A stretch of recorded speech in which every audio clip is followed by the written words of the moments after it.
Majesty Records.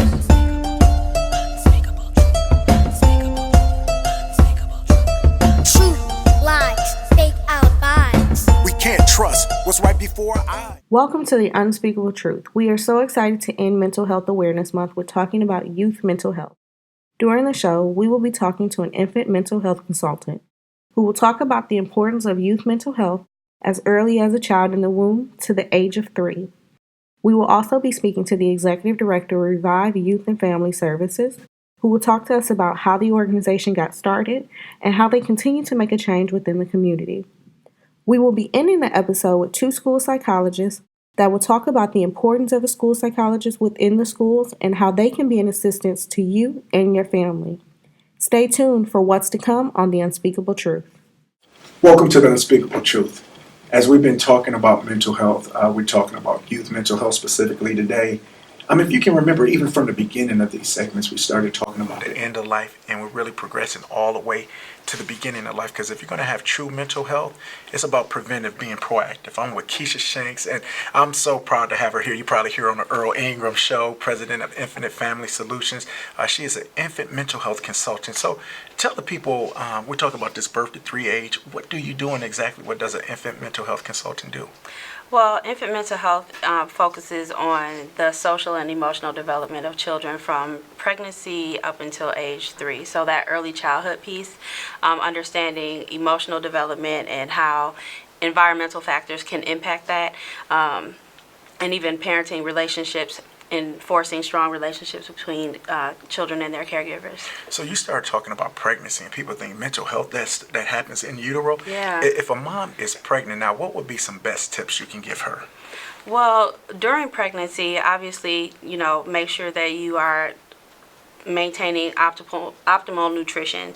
Make sure that you're eating properly, eating a lot of vegetables, drinking lots of water, that sort of thing. But also your mental well-being and your emotional well-being is very important during pregnancy, because during pregnancy your unborn child experiences everything that you're experiencing emotionally. Environmental stress, your child feels that, and that impacts their physical development inside the womb.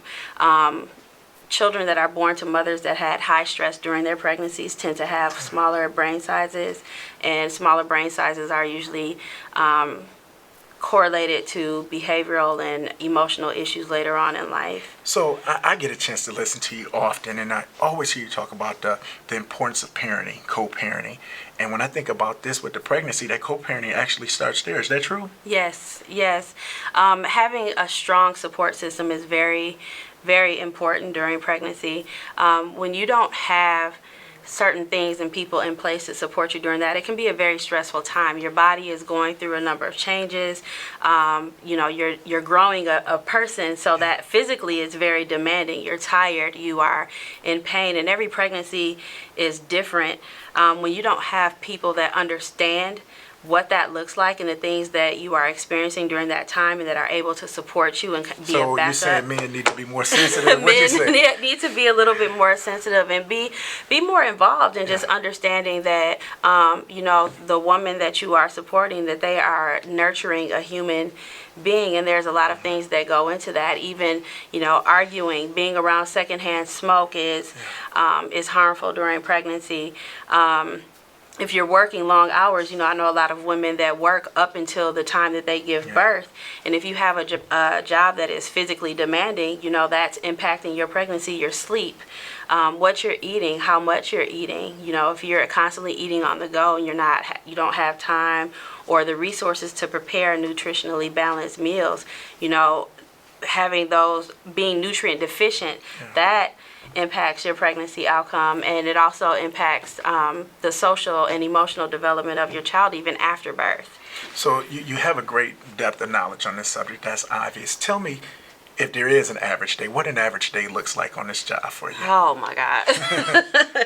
On an average day, usually my phone starts ringing at about 6:30, 7 in the morning. I have a number of home visits, so a lot of what I do is working in the home with the families. I'm on the floor playing with kids, showing moms and dads and grandmothers on how to connect with their children and really understand their behavior, especially once they get into that 2, 3, and 4-year-old age where, we tend to think that babies are a lot smarter than they are and that they are capable of doing adult things, and they're not, especially emotionally. They just don't have the capacity to manage their emotions. So, they throw temper tantrums because they're experiencing the same things that you and I would, but they do not have the bandwidth to manage any of that. So helping parents understand what that looks like and how they can really connect and not necessarily add on to it, because a lot of times when children get frustrated, we tend to get frustrated with the children, and then that makes the situation worse. And it's interesting that you say that, because when we look at the work of ACEs, these adverse childhood experiences, and we see the brain of a 3-year-old who's going through trauma and one who hasn't gone through trauma, is completely different. Like you were saying, even in utero, how it can produce that small brain bandwidth or brain size. What do parents need to do to help increase it from a positive standpoint? We usually talk about negative things. What are some positive things they can do to increase their social well-being? Well, one of the things that I encourage most is that nurturing aspect. So even when babies are born, we have all of these fancy trinkets now where, in my opinion, it encourages disconnection from our children. Oh, the technology. The technology, yeah. Okay. So, you've got the kids propped up, they're watching the TV, or they're looking at your phone, or you have them propped up in a carrier with a bottle and things like that. But babies, and when I say babies, I'm not necessarily talking just about newborns. I'm talking about your 18-month-old and your 24-month-old. They need that connection. So let me stop you right there, because we could go on and on with this. We're going to have you back. I mean, you're always on the show. But I want you to look into that camera, and I want you to act like you're talking to a pregnant mom. What do you want to tell her? Really dream big for your child. This is an extension of you. You are doing wonderful work. No one is more qualified to raise this life and bring this life earthside than you are. Make sure you're taking care of yourself. If you are not able to do that, or if you feel like you don't have the support, please reach out and get help. What can I say? That's Keisha Shanks. She's the host of Unspeakable Truth. Thank you for joining us. We appreciate you tuning in, and I hope you listen.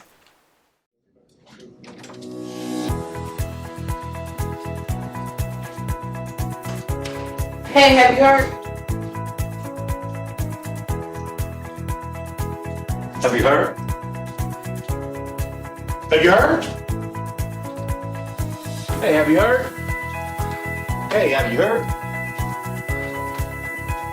I don't know what I'm supposed to hear. What's up, Lil Vic? Have you heard? I'm hosting the Running Rebels Epic Galalala, September 26th.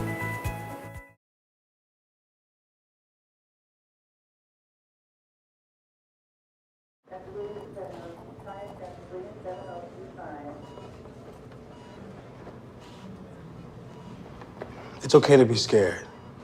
You don't have to be so strong.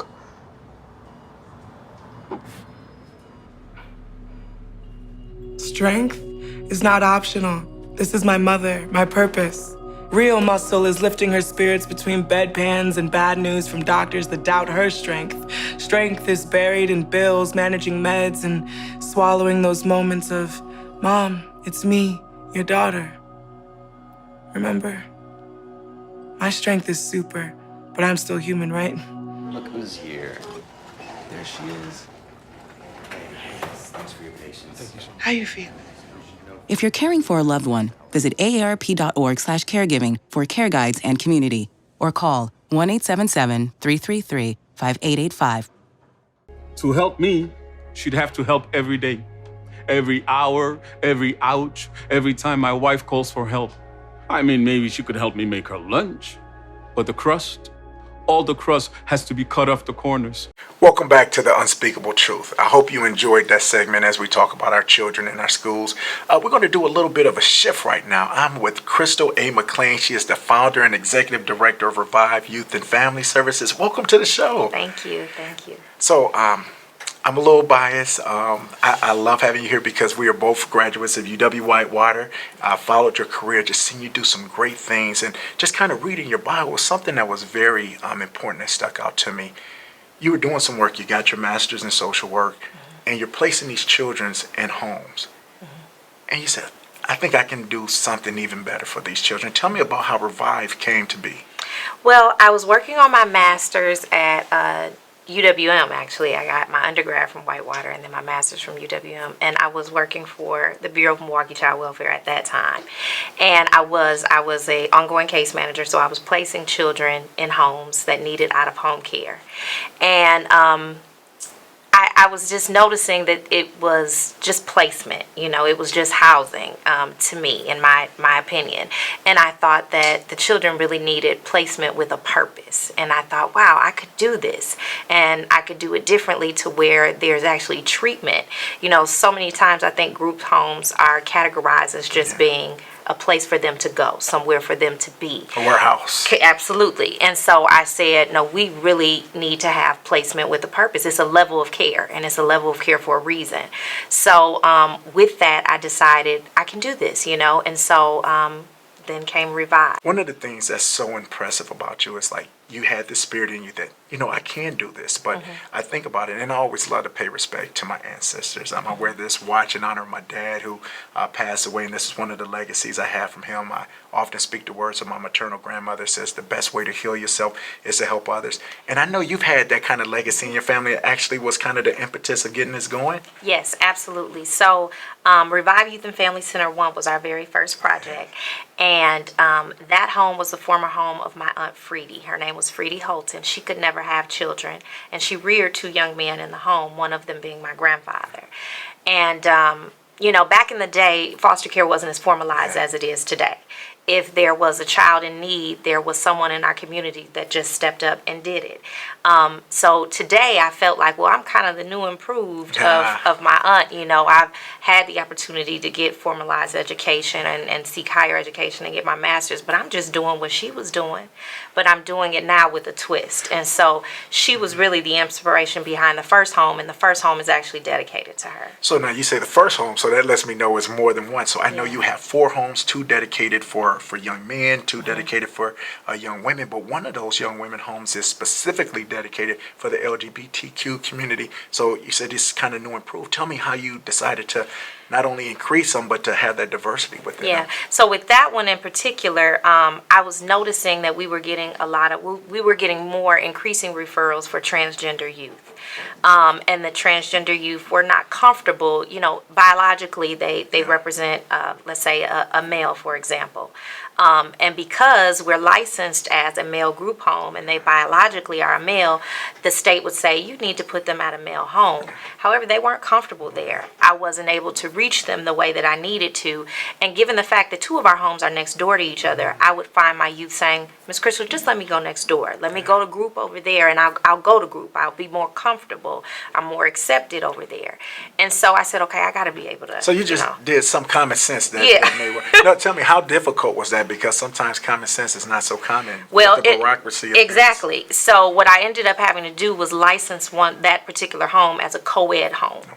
So it actually is licensed to be able to accept male and females, and in that way, I'm able to accept transgender youth into a female environment. So that's what we do. So we still focus on females. However, we're able to accept transgender females if need be.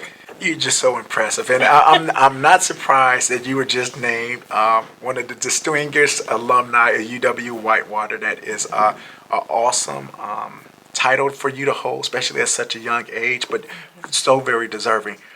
But I know you got that not just because of what you do with Revive, but because you do so many other things. Tell me some of the other projects that you have going on. Yes, so I also, I'm the current board president of WACYCP, which is the Wisconsin Association of Child and Youth Care Professionals. And right now, with that particular organization, right now we are charged with the with the responsibility to let other youth care workers know we're trying to build the professionalism for the field. You know, there's so many times where youth care workers are just known as, you know, oh, the babysitters at the group home or this or that. So really bringing a level of professionalism to youth care work and the certification process and different things like that. So you can access information about WACYCP. We have a website. We have a convention, a conference that's coming up here in Milwaukee in June, and there will be all types of resources for us to kind of provide training and development for youth care workers that are working with our children every day. So as we kind of wrap up, if somebody is looking at you and say, I want to get in touch with this young lady, I want to be able to help her in some type of manner, how can they get involved with you? How can they reach you? Revive Youth and Family Services has a website, and it's reviveyouithandfamily.org.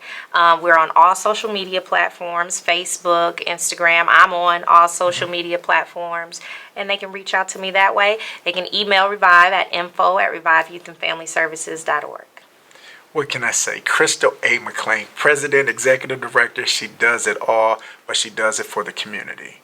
I hope you enjoyed this segment. I definitely did. Thank you for watching The Unspeakable Truth. Hello, I am Katrina Moore of Moore & Moore Accounting. We are a full-service accounting establishment specializing in tax preparation. Year after year, people work hard to earn more and more money. With all of the new tax code changes for 2018, don't stress, let us do the rest. Our service is professional and affordable. Our people are courteous and knowledgeable. For an appointment, call today, 414-213-8199. Moore & Moore Accounting, where you're more than just a number. Let me tell you about the toughest guy on earth. He does the work of 2 jobs, but only gets paid for one. He's tough enough to feed the man that gave him a lifetime of nourishment. He has the crazy strength to lift the man that raised him up without even flinching. That's right. No employee of the month bonus check here. This guy, this warrior, will always be by his father's side, even if his dad will hardly remember. Good luck finding a gym to train for that. If this guy isn't the toughest guy on the planet, then I don't know who is. Caregiving is tougher than tough.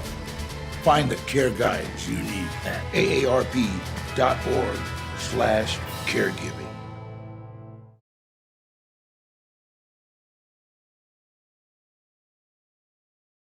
Bro, is you ready for this party tonight? Or you already know, and Kiki's supposed to slide through. Oh, for sure. Hey, I texted her parents not at the crib. You know I'm sliding through. Alright, bro, just make sure you protect yourself.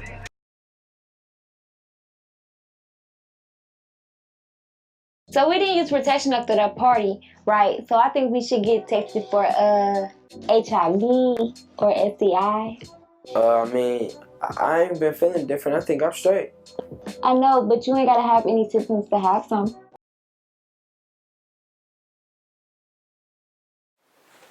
Welcome to The Unspeakable Truth. I'm your host, Kwaku Achifi, and I want to thank you for joining us as we continue this May segment on Mental Health Month. We're focusing on mental health, but today specifically on youth mental health. When we speak about youth mental health, we think about school-age children. So I have 2 school psychologists, Dr. Edgar Jordan, Mr. Alan Livingston. I want to thank you for joining us on The Unspeakable Truth. Thanks for having me. Thanks. So the first question is, you're a school psychologist. What is a school psychologist, and what does a school psychologist do? Well, a school psychologist is a psychologist that have had specific training in working with youth and looking at their ability levels, skill levels, and looking at that how it may relate to special education. Okay, so now when I think about school psychologists, I think about a person who gives tests, and I think about a parent who feel confused because I hear these labels. I need a FAPE, I need an LRE, I need an IEP. Can you explain what that alphabet soup is and exactly what an IEP is and what a parent needs to do to prepare for that? Okay, so an IEP is an individual education plan, and those are resources or tools that are provided for students who have what we determine is an educational disability. And so in order to determine that we have an educational disability, one must look at the criteria as offered by the state as to what are the various disability categories. And so once we've determined through our assessments and evaluation that a student meets the criteria for one of those, we can offer an individual education plan, which then allows us the opportunity to educate that child where they are. So now this is the question. At the Unspeakable Truth, we try to talk about the truth. So many times when they talk about special education, specifically for black boys, because it's been disproportionate placement, they say it's a refer, test, place, and forget system. How do we change that system so we can benefit our children when they go into this and it doesn't become this endless place for them not to succeed and be that pipeline into prison? I think one of the ways to change that system is to have a better understanding of what many of our youths are presenting with. One of the interesting things that I came across and we discussed in our chapter was that, many of our students are presenting with issues around trauma. And if the eye is not careful, to be able to pick up and discern that what we really are seeing is trauma as opposed to a learning disability or other health impairment or emotional behavioral disorder. We get sidetracked. Another thing that would be important is to look at increasing the number of people of color going into the field of just say we need some more black men. Well, here it goes. When we start to look at the data with the National Association of School Psychologists, one of the things that they demonstrate or they state is that of the school psychologists, 80% are women and 90% are Euro-American. So you have a very small percentage of people of color, African American, Latinos, that are actually in the field of school psychology. So I'm going to kick this to Alan. So understanding this data, understanding the people who are working with our children, they might have a heart for them, but might not just have the understanding. Absolutely. What are some tips that you can give to the parents? Say, these are some best tips that I say to do, 1, 2, 3. Okay. Well, I think that parents recognizing their value and their space in that educational environment is very important, because only a parent knows who their child is. And so we get into spaces where the educational professionals are determining what's normal and what's abnormal. And because they're using their own personal biases or personal lens, it always puts us in a negative situation. So if I'm hearing you right, it definitely puts us in a negative situation. Letting the parent know that they are the expert, not the quote-unquote experts. Okay, keep going. I like that. Absolutely. Because what we have is the system that is designed currently right now lets Euro-American values be considered what is normal. And so when we are determining someone has a disability, we are basing it off that level of normal. And so because we have grown up in much different circumstances, situations, and we already mentioned the effects of possible trauma, it already has us in a situation where we're abnormal to them, but we're not abnormal to us. And so we've got to be able to determine in our system what is normal for us and be able to have a conversation with them about the differences. So let me follow up on that, because that's a good point. Sometimes people see difference as a deficit. So how can you see people who see the world as different from you to understand what you're doing is clearly different but not a deficit? Is there any hope in the immediate future? I believe so. I believe in today's day and time, we are a lot more empowered. Our young people recognize their voice. And so as we continue to empower them, we continue to empower parents. And actually the advent of social media at this point is allowing us more opportunity to have these conversations amongst ourselves. So we're more well informed and go into these spaces and are able to stand our ground. So listen, we have experts, and I'm an interviewer, but I don't know if I'm the best interviewer. So I want to go to the streets and get some questions from those who really matter. When I speak to my parents about my issues, their response is prayer about it, but prayer isn't working. What do you suggest I should do about it? Oh, that's a great question. Alan, why don't you start? At this stage of the game, religion is important as a protective factor. But when we allow religion to be a crutch, it's going to always be problematic. So for the young person that has a parent that says, go pray about it, do recognize that there may be others around you, even some of those professionals in your building, that may be willing to hear you and listen to that conversation. So at least provide you with some type of strategy or some resources to assist with that. If the parents don't have the resources or the conversation for you, find somebody that does. There is somebody available. They always told me, when the student presents himself, the teacher will come. Let's go back to the streets and ask one more question. That was so powerful. I usually try to talk to my teachers about my problems. They just don't understand. Who do you advise me to talk to? Dr. Jordan, can you tackle that question? The first person I would suggest going to is your school psychologist.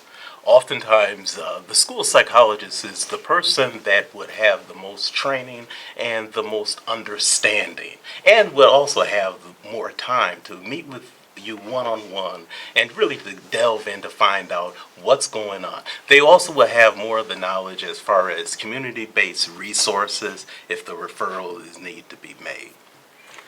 So now as we kind of wrap up this segment on school psychology 101 for mental health, what is something that you would want to tell, not a parent, not a teacher, but a student?